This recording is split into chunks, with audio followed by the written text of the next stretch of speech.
This is the Build Out West podcast with your host Tony Hyde from Evolution House and Land Specialists and Catherine Smith from Build Bright Builder Brokers.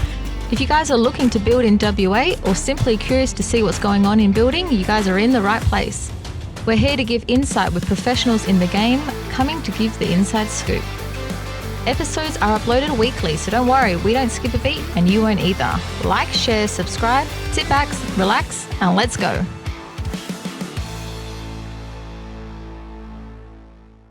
Hello and welcome to the Build Out West podcast with your host Tony Hyde from Evolution House and Land Specialists. And Catherine Smith from Build Bright. How's it going? Good. We've got a special guest with us again today. We've got Dan from Move Homes. Hi, Dan. One of our favourite people in the industry. Thank you. How are you both? Yeah, good, mate. We pride ourselves on having the best industry experts on this podcast, and we have another one right here in Dan. Dan, tell us a little bit about yourself. Sure. So, How you got into this wonderful building game? yeah, so started in the industry 13 years ago. Worked for the same company, the Prime Group, which is Move Homes is just a brand of the Prime Group. So worked there the whole time. Have got to enjoy many aspects of the building industry. So started with investors, have moved into the first home buyer space with Move Homes or the retail space. But we're seeing investors come back into the retail space anyway. So it feels like I'm coming full circle. Well, this is it. Which is kind of cool because I'm in a very comfortable zone with investors. So, yeah. And again, it works in perfectly with this podcast at the moment because we're seeing that massive shift, from retail first home buyers, second home buyers into that retail, there to the investor space. What percentage would you say your clients now more in the investor market? Look, it'd be close to 50-50. Yeah. Obviously a bit of blurred lines as well because we're actually seeing people from the East Coast wanting to build in Perth to move over here eventually. Yes. So there's a bit of a hybrid going on. But yeah, I'd say 50-50 would be East Coast investors to local purchasers. Yeah, okay. As in we're seeing that, from our point of view, we're seeing that switch coming. But I do want to go back about, Move Homes, and because we've done a lot of deals with Moving, and Catherine, you're the same as well, and just about that family orientated company, and just giving the props that I've never seen anyone who owns a company sit down with clients. Yeah, so to the level that Prime Group, Move fair enough, but Prime Group, they're a massive beast. They're all over America. So we've been around for 53 years, built over 20,000 homes, Perth, Melbourne, Hunter Valley, New South Wales, and Brisbane. But it's still a privately family-owned company, which is amazing. Half the staff are family. They treat me like family, which is why I've hung around for 13 years. Otherwise, I don't think I would have been there that long. But yeah, it's very rare to see the owners of a company sit down with clients. What I love about the Prime Group, and we touched on it sort of off camera, is they treat the builder broker model really well, and they treat us really well. And that gives us a lot of faith for our clients that you're going to treat our clients just as well as you treat us. And we really feel like, you go above and beyond to help my client or fix if there's any issues, and that, gives faith that everything's going to go smoothly during the build process time as well. Yeah. So, and if there is not something we have to deal with, it's not a case of fix it. We'll actually sit down together and go, right, let's come up with an outcome that best suits the client here. Yeah, look, we're a wholesale business at heart still, which means, clients aren't a number for us, and that seems weird. You're a wholesale builder, but you're saying clients aren't a number. But, they're Tony's clients and they're Catherine's clients, and these are real life people. And look, we don't always get it right 100% of the time. I assume it's very rare for any builder to do that with the amount of moving parts that go into building a home. Yeah. But all we're focused on is if something does go wrong, how do we fix it? How do we communicate that to the client? And how do we just get the best outcome for everyone? Because that's all we care about. Yeah, and actually, to be honest, any issues that I've had with Move or with yourself have been rectified really easily and smoothly. And I think that's why we've worked for so long over the years, that it just it's an easy relationship partnership, and that allows it to be easy for my clients, particularly ones that are FIFO or East Coasters, because I know my FIFO clients love you as well. They're easy. So yeah, nice. Very good. No, good. So, that obviously covers mostly the first home buyers, second home buyers sort of thing. So what are we, they said we come full circle, and you're your area's investors and you love this stuff. So I might just hand over and say, like, what do you want to talk about investment? What, the thing we're pushing is why we want to invest in Perth, why WA is a good place to invest at present. Yeah, why are investors coming back? Let's put it like that. It's interesting because I still don't view it as investors are coming back, because the local market still seems a little bit hesitant. So you've got to remember, with a local mum and dad investor, a lot of the time they'll want the first one to be on their doorstep. They want to be able to drive past because they've got that emotional attachment still. But that market's still very quiet in Perth, which is an interesting look into kind of the psychology of people. But you look more at the East Coast and they're just looking at the numbers in Perth and going, this is outrageous. Like the cheapest property, practically median house price practically in Australia, highest yields, I think a vacancy rate's 0.6%. Like you can't rent a house for love or money at the moment. And they're like, I can't believe you can get like 10 kilometres from the city for this price. Or we just had one of our land agents saying, you can get a 650 house and land 200 metres from the beach in Rockingham, and it's like you can't even get an apartment for that in Melbourne and Sydney, and you're on the beach, Yeah, and you look at developments like take Rosehill Waters, for example, 15-minute drive from the city. In Sydney, you can't even build a house within 15 minutes. Like, irrespective of the price, it's just that's not an option. So the beach, access to the city, there's just so much going on in Perth that the East Coast people can see value. Yes. Obviously experienced a completely different market from what Perth's experienced. We've obviously gone through a very, very tough period to the point where there would be homes in 2 years ago which were probably transacting for a cheaper amount than what they were purchased 10 years ago. So there's a lot of local scars which are cut a bit deep. Yeah. But you can only defy logic for so long. Like at one stage, Sydney and Perth's median house price was also almost identical. Yeah. And now and look, there should be a separation. I don't think we should be at Sydney's level, don't get me wrong. But the separation right now is just, it's nothing like we've seen before. And you're going to go, at some stage, that's reverting to the mean. Yeah. And we're starting to see that now. We're starting to see it all creep up. And I think it's going to go on us pretty quickly. I think one of the things you brought up the other time was when we were chatting was the annual weekly earnings are almost identical between Perth and Sydney. Yeah, but the money people, but the money yes. people are spending in Sydney are like say like about 60% of their weekly income goes to the mortgage. Yeah. Perth's what 35%? Perth was 31%. 31%. So, crazy.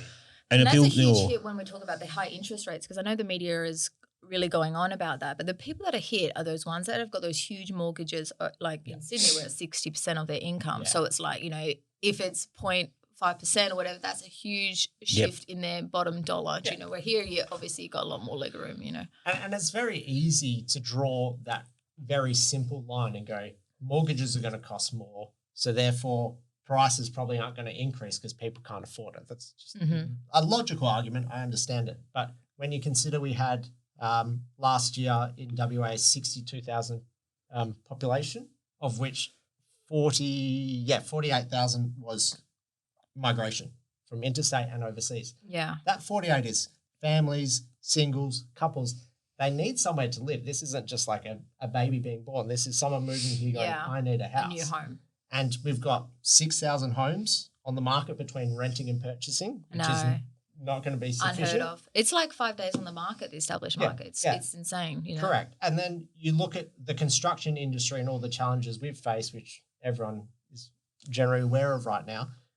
We're only commenced 18,000 homes last year. So if we have the same population of growth again next year, we're not actually adding any supply. That's all going to be absorbed. And we're still going to have 6,000 homes on the market for either rent or sale. We're going to have lines out the door at rentals. We're going to have properties being purchased 1 week into their sale on the first home open. You factor all that in and you go, surely everything's stacked in the favour of prices to increase. There's too much demand and not enough supply, irrespective of what's happening with interest rates. So our vacancy rate for rentals is the lowest it's been in 40 years, 0.6%. Yeah, crazy. Which is actually half of what Sydney's is. So, the media is always talking about Sydney. I think it's just more the media hub there, but it's like theirs is 1.2%, whereas ours is 0.6. Yeah. You know, It's scary. It is actually concerning for a lot of families. yes. And for all the progress the building industry has made over the last couple of years, it still doesn't have the capacity to pump out 25,000 homes a year. I know. And what we're seeing as well over the 8 or 9 years, there's 300,000 people expected to migrate to WA. Not 700,000 the next 4 years in Australia. Over the next 8 or 9, 300,000 to WA because of the opportunities, the job, the skilled labour, the everything about living in WA that we love is there, and there's not going to be a shortage of work. Those numbers still make out is we're still going to be playing catch up for the next 2 or 3 years because the established market is. You might find one or two, but they're not. It's not there. We're now going to have to build these houses. Yes. And we go back to those numbers like the weekly earnings and stuff. I get there's people that are doing it tout, and I'm not taking away from that. But there's people that go, hold on, wait a minute. If they're putting 6%, have I got another 20% I can put into my mortgage or an investment property? Mum and dad's buying that little 3x2 that'll rent out for $400-500 a week. They are there. People just need to almost kind of change their mindset. And I'm not taking away from people that can't afford it. That's not what I'm saying. But the amount of work that's available in WA is phenomenal. And I think also the rapid increase in prices in people's homes the last probably 3 years has built a lot of equity. And I'm finding even just the local mum and dads are looking to now withdraw some equity and obviously utilise that. Yeah, so they're going to start coming out in force. For people who don't understand what equity is, it's the difference between the value of your asset compared to the debt holding against it. Banks will let you access a certain amount of that value in your house. When that starts happening, I think we're going to see another leg up in the market. Yeah.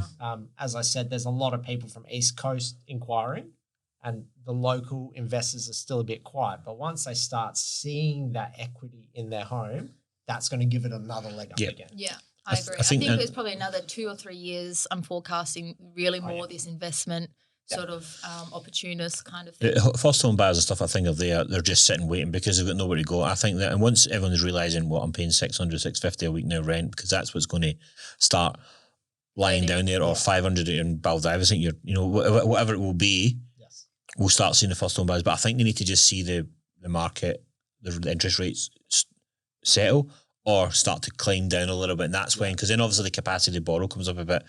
I think that's when we'll see the first home buyer market, second home buyer start to change again. But I still think that's probably about a year away. Yeah. I mean, you look at Keystart, for example, dropped interest rates yesterday, whatever day it was.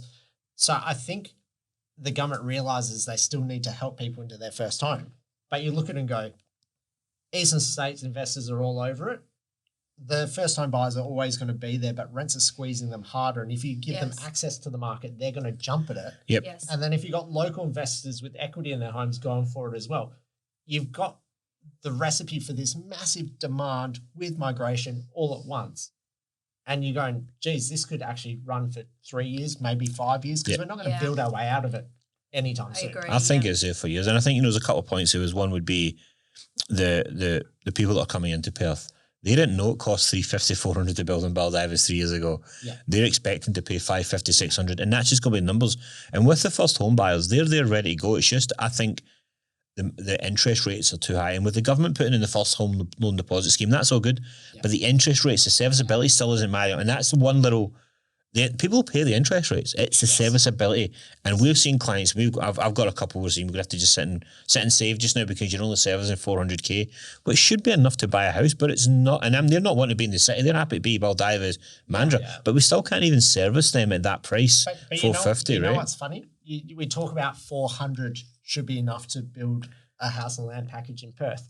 Because we've been blessed. That's all we've I suppose you're right. Yeah, it's probably a terrible climate. If you talk to Sydney, Melbourne or Brisbane, they're like, welcome to 20 years ago. I suppose, 400K. So we've been very blessed. It's interesting because I went to Brisbane a few months ago and I was talking to a lady what I do, and she goes, I'm actually building in Brisbane. And she showed me her plan and then she showed me the price. And I was shocked. The price to build very similar, 4x2 in Brisbane, and Brisbane's actually quite reasonable compared to sort of like a Sydney or Melbourne. But it's mad. It really opened my eyes because I know a lot of people are always saying the construction prices are so high now. And I'm like, okay, compared to what? 2019? Okay. But it's not 2019, it's 2023, right? I think in 3 or 4 years' time, we're going to come out and the building industry is going to be in a better position for it. I think there'll be a few knuckles wrapped because of some of the way the bigger builders have conducted themselves through the COVID times, rightly or wrongly. I think the contracts will be under renewal. I think we've talked at length on the 45-day clause, and it's almost redundant now, right? Yeah. It's not. It was put in to protect builders from people just taking ages to, and then they flipped on its head because things went. And I think it needs to be that part there needs to be completely reviewed, and the days under construction, those two bits that some builders hid behind, right? You know, you guys didn't hide behind it. You put it to the forefront and went, hey, this is what we can do. We don't want to do it, and work through the solution, and gave them the options of what to do. I think for me, you look at everything that's happened the last couple of years, and the one thing it's done, and it's really sad for those businesses and those people attached, but it's flushed out the builders who were just trying to undercut and win work on the skinny margins and the cheap. And I feel we're coming out of this with a much more robust industry. Yes. In that people are now well on top of their figures, because you have to be. They know what their margins are. They know what they need out of these homes, and it's going to create some real strength and stability in this market, which is great. And that comes back with the trades as well, right?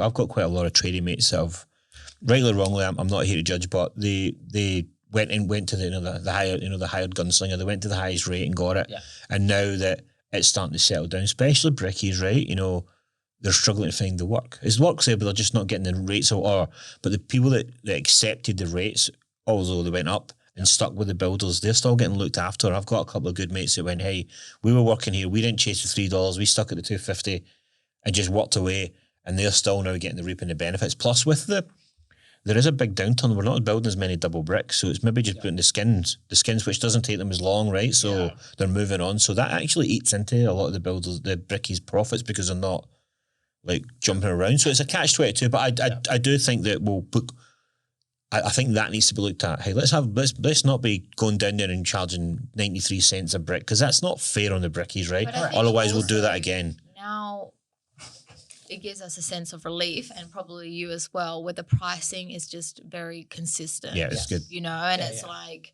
we're not having that supply and demand with tradies that is causing those price increases that we had over the last couple of years. And now it's like, okay, everyone can catch a breath. If we say it's 300,000, it's got to be realistically around that. And what's good as well is we've not seen any really increases in the base prices. Not seen any reductions quite yet, but we've not seen any. We're still waiting. I'm sure they're probably. Young, but again, at the end of the day, like, there's a lot of builders out there that were breaking even, weren't making any profit. They were just making it work to stay alive, and we know that for a fact.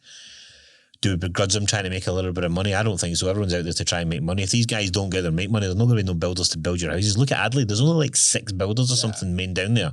Look, I don't think prices are going to come back. No, I think they're stuck.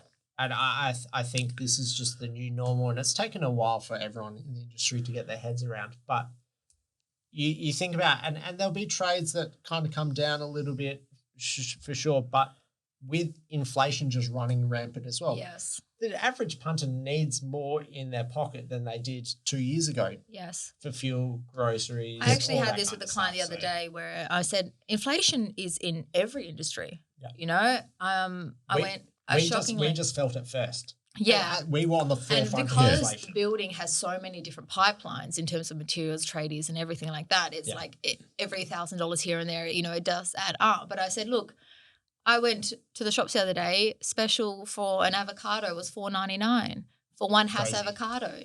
That's I said, where's my 99 special? You know, it's because you live in South Perth. Okay, to be fair, but like $5 for an avocado. Deposits. Too much avocado toast, right? Get out of it. It's right though, but I think that's 5 times the price. You know, everything is increased. I've got big connections in logistics space, right, especially through the Frio ports. And what we get before the C word came in, they would bring in the containers and then send them back full. So you'd get a double run on the journey. Because of COVID, we couldn't send them back full, so they'll send them back empty. So if you were importing something in, normally it'd cost you, say, $280, right? And then someone will get charged the back leg. No, you get charged both legs. So there's $600. Yeah. There's an extra $280 on. And if you're a big importer, that starts to smash up, and then it takes longer to get it out of customs because and it just a snowball effect on absolutely. There was nothing got untouched by COVID. Nothing. No, I mean, Amazon Prime used to get your stuff a day delivery. You're a week now with Amazon Prime, especially in WA, right? It's legit hard, and we're not out of it. It's just do you know what it is? It's still pretty much the same. We're just accepting of it. I think we're better at managing it as well. Yeah. We're aware of the risk. We're aware of what's going on, and then you just plan your business accordingly. And you talk about build times, right? We're all kind of guaranteeing that 12-month build time, right? But we know we know we can get quicker in it, but not. And I'm not just talking about. I'm talking the other builders we are going. We know we can do maybe 10, 11, but we're not guaranteeing that because we're just a little bit nervous of something changing just because of what happened, and that's understandable. But we're getting to that point where we're starting to see some of those 9 months build times starting to creep in and going, well, that's where we used to be. That was what that's the norm, right? So I feel like particularly in 2023, I'm really selective on what builders choose for sort of East Coast clients, but also FIFO clients. And the reason being is they have to understand that client's not here. They can't select everything or see everything. And a lot of my clients have never even seen their block in real life. They've never even touched it. It's all done sort of electronically and things like that. So from like a Move Homes or Prime Group perspective, how do you deal with people that are, obviously not in the Perth region? Yeah, look, there's two sides to that coin. One is the customer service side, and then one is also the product that you provide. So might start with the product because it's a bit easier and more straightforward. So from a product side of things, when we create an investor product, and we do it every couple of years, we speak to valuers to find out what they're actually going to lend for, because it's all good and well to spec the home to high heaven, but if you're not going to get the money from the bank, it's not going to help you. Yeah. So what does the valuer think? We actually go speak to tenants. So we go to homes that we've built previously. Hey, is there something you think we should have done a bit different to what we've done? What would you like to see? We speak to the property managers as well, and we speak to the real estate agents because you want to make sure you're getting maximum value at the end. Yeah. So there's a lot of actual science that goes into what that spec looks like, similar to the science of what goes into a spec for a first home buyer, but they're completely different. Yes. Completely. They value things completely differently. So put a lot of time and effort into that. And then another term that you'd hear in the industry quite often is turnkey. I'm going to build your house turnkey, which means literally you can turn the key on your front door, move in that same day. Everyone's turnkey is different. It's a very broad term. Very broad key. Correct. So the basic turnkey would be, I'm going to give you a letterbox, a clothesline, dishwasher kind of thing. That's the basic. The next level up would be, I'm going to put some fencing and some landscaping in, so actually doing outside works. Generally, the builder would go, I'm just looking at what's inside the four walls. They don't touch the outside, so that's kind of the next level. But then we do things a little bit different. So we've found one of the things in our research was security screens were really important for people. Owner-occupiers, for some reason, don't care, makes the house look ugly, don't want it on my house. As a renter, they're like, I want that on my house. I want that security. So that's something that we include that we wouldn't for the owner-occupier space. We also set up the utilities and pay the utilities during the build. Sounds like such a small, insignificant thing, right? But an owner-occupier, you get them to set up the utilities because they're going to keep that utility once they move in. Correct. It's silly for an investor to have to muck around to set it all up and then shut it down and close it down. So you're trying to create a process which is easy as possible for them. We also call up the fencing and landscaping on their behalf from the developer. Great. So normally an owner-occupier would be responsible for coordinating that back and forth. We do that on their behalf. So literally they don't need to do anything. The other thing we do is we give them a depreciation schedule. So I don't know if you guys know, you're in business, you know, but a lot of people don't understand it. What it is when you build a new asset, the government will let you write off that asset. And by write off, it means that asset is in the government's eyes decreasing in value over time, and you can claim that off your tax. Yeah. So the average new home, if I invest in a new home, depreciation wise, I'll probably get $10,000 off my income, which is for a tax returns, average punter $3,000 to $4,000 they're going to get back in their pocket. So it's like an incentive to create supply. But there's rules around that though. You can't live in the house. You can't, or you've got to be straight out to investment. Yeah, pure you can't. There is rules like that, so you can't like build and go. Oh, I'm going to invest. I'm going to then go and seek advice before you do this sort of things. Come and see us. And you need a depreciation schedule from a licensed person. It's not something you can do yourself. So highly regulated, but we organise that on their behalf. Yeah, great. So that's kind of the product side. From a service side, I think flexibility is super important. So we've got some clients, you guys on the front end would know you do a lot of Zoom meetings, things like that. Yes. We can incorporate that into our pre-start. If they don't want to do a pre-start, I would highly encourage them not to do a pre-start because it shouldn't be emotional, but we understand people do get emotional and that's fine. Yeah. We've got pre-selected colour schemes that they can select from, or they can just let us do it. And when we do it, we know what the market wants. It's all neutral colours. It's nothing outrageous because that's going to turn someone off. It's not Dan just going, oh, let's go black and white. It's trained pre-start consultants that are doing the research to do it the way you know. Oh, Catherine will do it. I guarantee I'll you. hang out with Caitlin, don't worry. I 100% will not do it. I'm telling you right now, I will not do it. I'm not a marriage counsellor, so I don't go there to pick over fights. What do you think, Tony? I don't. It's not my. I just won't go. Yeah. Just so you know. And I tell my clients that first meeting. I'll look at it after it, but don't ask me to pick colours because I'll just be black and white. That's why we've got Catherine. And then documents can be sent via online programs like DocuSign now, so it's easy to sign contracts with the department, which obviously helps. We've got an online portal where they can track the progress of their build. But when we send them progress claims, we actually take photos. Yeah. So they've got confidence that what they're signing on, the work has been done and completed. Another little thing that we do, and I don't want to give too much away to the competitors listening, but it's okay. We actually get an inspector to come in PCI stage and do an inspection for us. And as much as that's great for the client, it also works in our benefit. Organising maintenance after handover with an owner-occupier is fairly simple. They make time to be at home to get stuff fixed.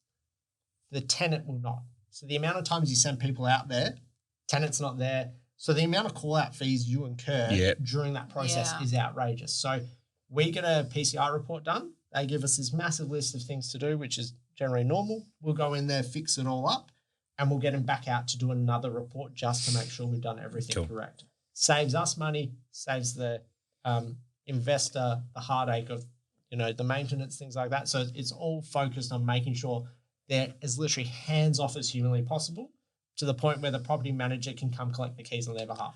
There's nothing for them to do. That's awesome. Yeah, great. On the building inspector, like just a quick touch, and we'll do a full podcast on building inspectors because I think they're really good as long as you get the right one. Yes. But building inspectors, one of the reasons we work with certain builders is they actually encourage us and the clients to get a building inspector to give them that second piece. I mean, they're so confident in their builds and that they'll be at the quality that they don't shy away from building inspectors. Some builders don't want you to do it. They're like, no, we're nervous.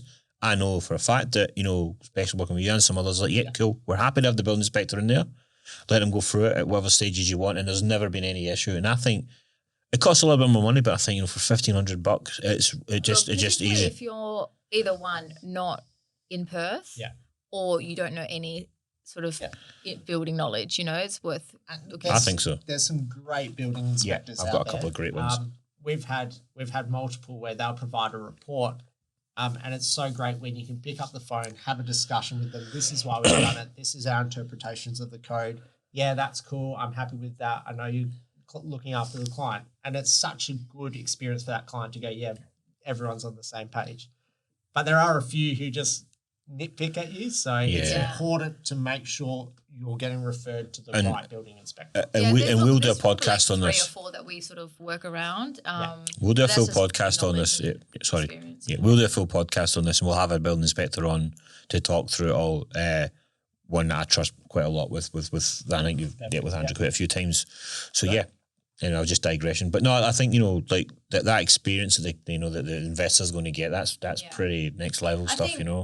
Really, for 2023, if you are an investor, you really have to be smart which builder to use. I think because if some builders don't have things in place for that sort of investor market, that's when miscommunication and errors occur, you know. So I generally speak to probably 3 builders for my investor clients, obviously Prime Group being one of them, purely because they have that experience on dealing with clients that aren't actually in Perth. Yeah, and again, with that as well, if, you use mine and Catherine's services, all this will still happen. We'll just manage it for you. You can just chill over East and just don't worry about it too much, and we'll look after it and give you what you need to know.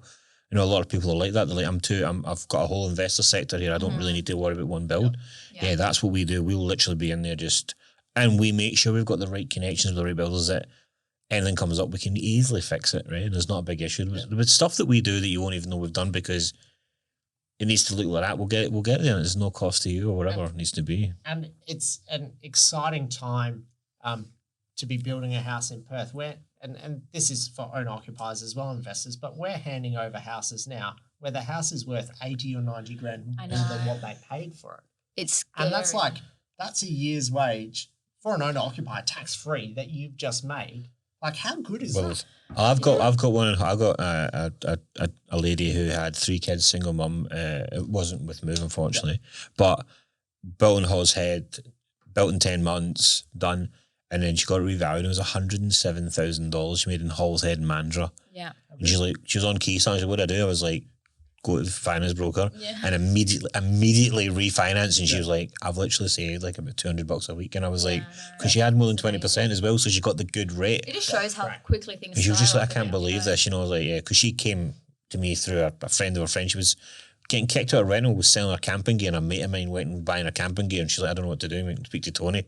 3 months later, the slab was going down. You know what I mean? So it's good stuff.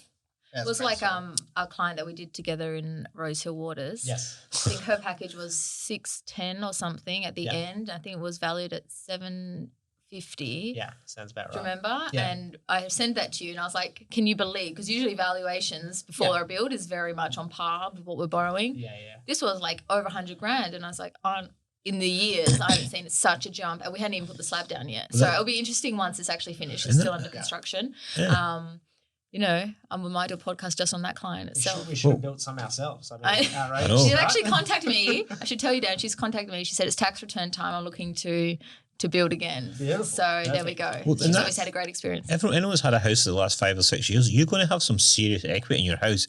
And if you're looking at this is the time. I know the interest rates look a bit high, but they won't stay like that. Just do your feasibility. Come and see us. We'll work out what it's going to cost, what you're going to.